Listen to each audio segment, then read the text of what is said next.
Hai nakama, apa kabar? Selamat datang di channel Anime Haki. Pada video kali ini kami akan mereview One Piece chapter 976 yang memperlihatkan bagaimana persiapan Luffy dan aliansi menuju Konigashima. Kondisi pelabuhan Tokage masih mencekam, walaupun Kyoshiro sudah membawa armada besar di hadapan Kinemon dan mengungkap identitas aslinya sebagai Denjiro. Tapi belum juga membuat Kinemon dan Akazainen tenang, karena posisi Momonosuke masih berada di tangan Kanjuro si pengkhianat brengsek. Dan sewaktu-waktu Momonosuke bisa saja dibunuh olehnya di saat ia terdesak. Nah, di One Piece chapter 976 akan kembali diberi kejutan oleh Oda Sensei dengan datangnya seseorang yang sangat ditunggu Luffy sejak lama. Tanpa berlama-lama lagi, mari kita bahas One Piece chapter 976.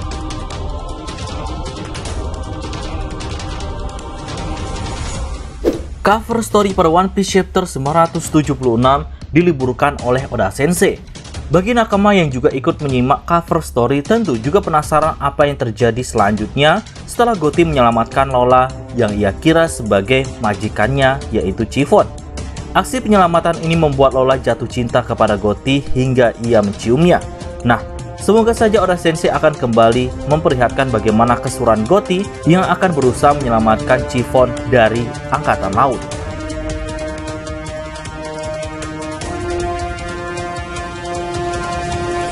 Di awal One Piece chapter 976 memperlihatkan Kinemon yang mulai diinterogasi oleh rekan-rekannya atas instruksi Kinemon yang memilih pelabuhan Tokage sebagai tempat berkumpul. Nah, karena semakin didesak, dia mulai mengakui jika itu adalah kesalahan, bukan rencananya. Oleh karena dia telah menggunakan keberuntungannya yang setara dengan nyawanya, maka Kinemon beranggapan jika dia akan mati dalam waktu dekat. Mendengar hal itu, para Akazanen yang lain juga merasa jika Kinemon mati, maka semua Akazanen harus mati. Karena selama ini, mereka telah berjuang untuk membela Oden dan negeri Wano bersama-sama. Dan sewajarnya apa yang dirasakan Kinemon, maka semua rekannya juga harus merasakannya. Dari sini, kami menduga jika Oda Sensei memberi clue kepada kita jika di perang besar Wano akan mengorbankan salah satu Akazanen atau beberapa dari mereka. Salah satu orang itu adalah Kinemon, pemimpin dari pasukan Akazanen ini.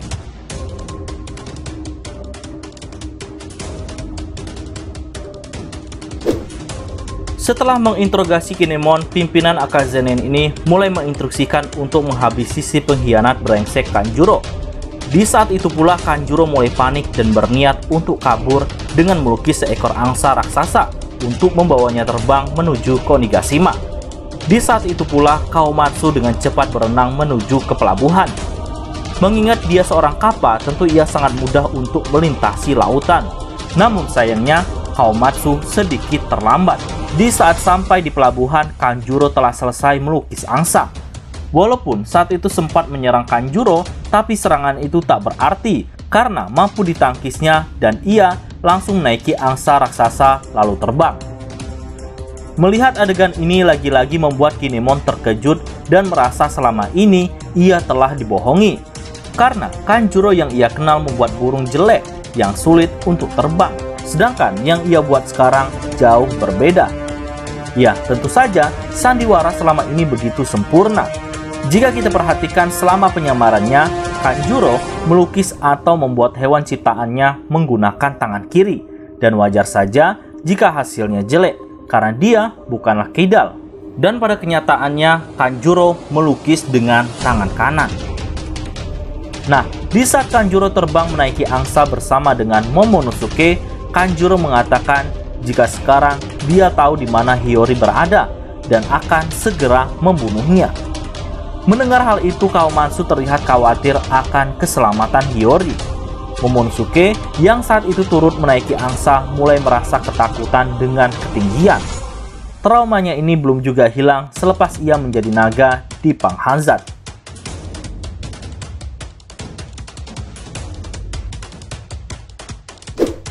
Sejauh ini Luffy beserta krunya belum tahu jika Kanjuro adalah pengkhianat yang telah membocorkan rencana Kinemon yang ingin menyerang Onigashima.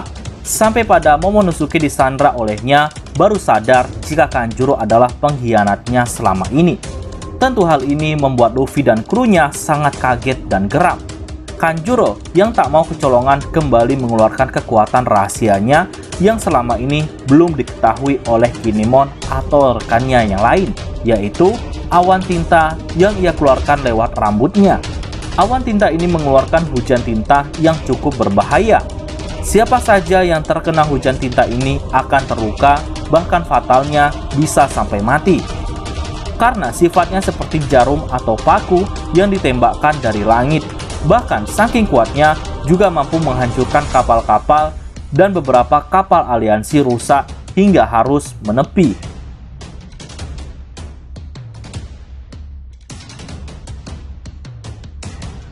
Karena tak ada satupun Akazanen atau kru Luffy yang mampu melumpuhkan Kanjuro karena dia berlindung dengan senjata awannya. Momonosuke juga menginstruksikan agar tidak terpancing oleh kelicikan Kanjuro dan jangan mengkhawatirkan dirinya.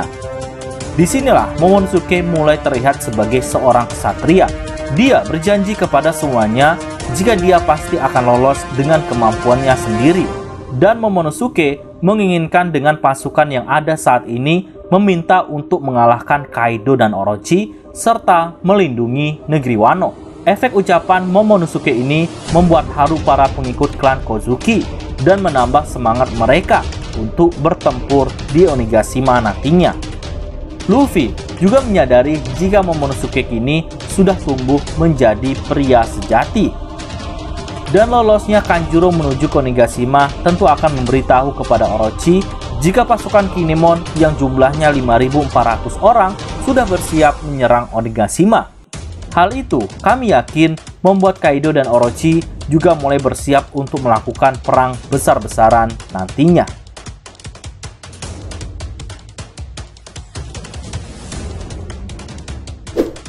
Karena fokusnya Kinemon dan lainnya kepada nasib Momonosuke yang disandra oleh Kanjuro, tak ada yang sadar jika kapal anak buah Kaido sudah menjauh dari mereka.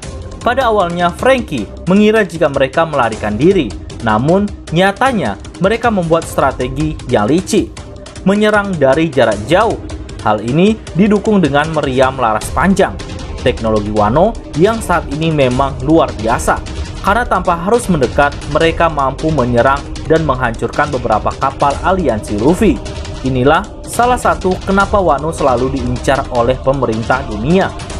Negeri Wano adalah negara yang paling terkemuka di dunia dalam hal pandai besi dan juga pengrajin logamnya.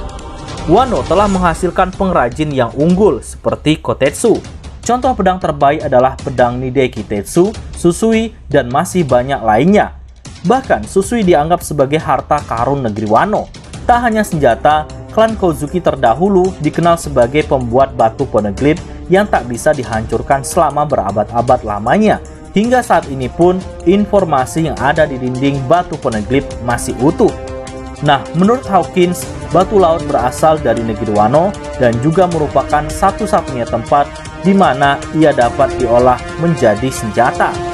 Senjata yang diproduksi di Wano berkualitas tinggi, hingga pemerintah dunia secara diam-diam mengimpor pasukan senjata angkatan laut dari Wano.